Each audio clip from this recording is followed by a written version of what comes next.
to discuss the suspension of aid. What can you tell us? How much did Ukraine hold back, and how long will these current supplies last? Hello. There is a data which is under secret, definitely, in Ukraine.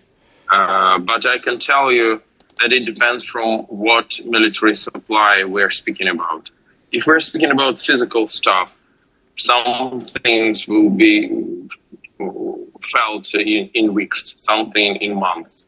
If we're speaking about intelligence, that is something, if it will be stopped, fortunately it is not stopped, at least for the moment. If it will be stopped, it will be felt immediately.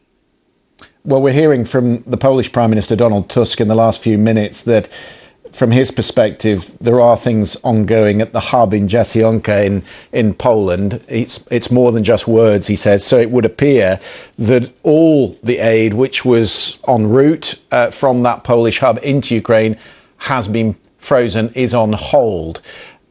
What does that mean in real terms for the troops on the front line? It means that thousands of people can die. And it's not only for troops on the front line, it is also air defense, it meaning civilian areas and Russian missiles and drones, which are attacking every day Ukrainian territory. There will be nothing with which to intercept it. So it is a catastrophic scenario. And unfortunately, we're moving in the worst possible scenario. We can't continue like this. We need to get back United States on board. We need to do everything which is needed for this. And that's the only option which we have. Because with all respect to European leaders, the London summit showed there were a lot of statements. That's great, but you can't intercept Russian missile with a statement.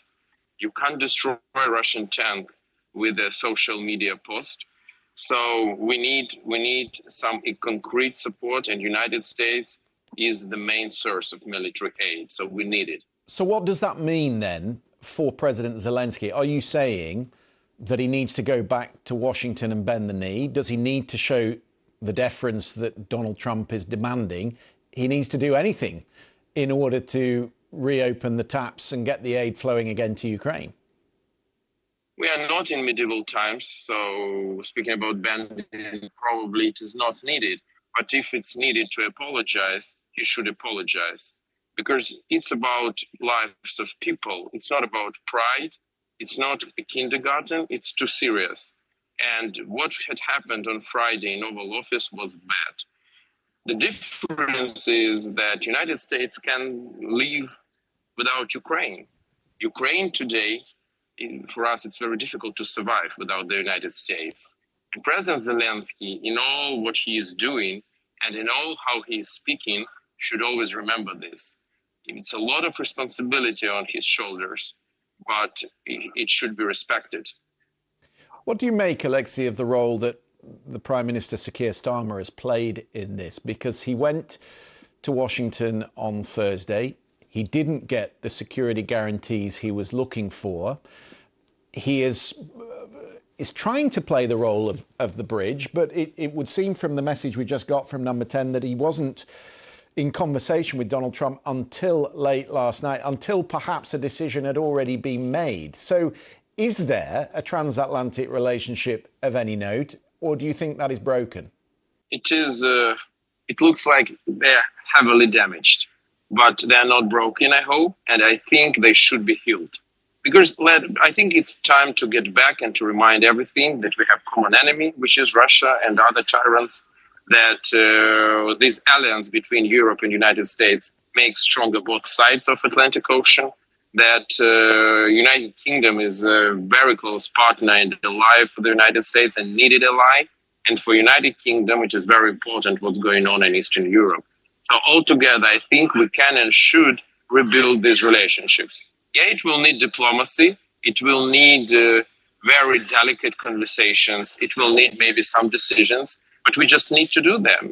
We don't have any other option. It may require the removal of President Zelensky.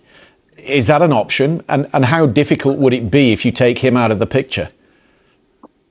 We are in the middle of the war. He's chief commander-in-chief. So, and we can't have any elections now, just physically. It's not that we don't want. I'm not supporter of President Zelenskyy, but we can't have elections. So I think this is a very, very bad scenario. The country needs commander-in-chief. But, for example, I can tell you, I think not many people know this out of Ukraine. In 2019, when Zelenskyy ran for the president, he promised publicly and even in papers that he will not seek re-election, that he is running just for one term.